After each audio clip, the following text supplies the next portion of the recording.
morning! So atin pong alamin sa video ito kung paano nga ba nagkakaroon ng ganitong setup. Kung napapansin ninyo, dun po sa settings na atin pong mga messenger at ng Facebook, nalalaman mo kung ang iyong kachat ay naka-online o hindi. So tara atin pong tuklasin kung anong setup nga ba ang pwede dito.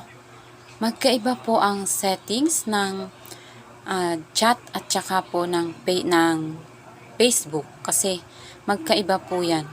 So tara, sundan natin ang video ito at atin pong alamin kung paano para po tayo ay magkaroon ng idea at sa mga susunod natin pong mga account ay malaman natin kung gaano nga ba ito kagandang gamitin para po ito sa kapakanan ng ating pong mga account. Unahin po natin muna ang Facebook account. I-click lang natin itong settings. Tapos, after ng settings, i-click natin ang active status. Yan, naka-on po dapat ito kung gusto nating tayo ay makikita naka-online. Pag naman po ayaw nating makita na tayo ay naka-online, ayan ang ating i-off. Yan, settings na yan. At ito, may nakalagay po dyan na turn off.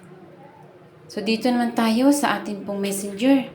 Ayan po ay active status. Makikita natin dito kung tayo ay naka-online o hindi. So, ayan dapat ay naka-on or off sa gusto natin. Kapag naka-on, ganyan po ang makikita natin. At i-click lang natin itong until change it, tsaka po yung post. So, ayan lang po. Thank you for watching.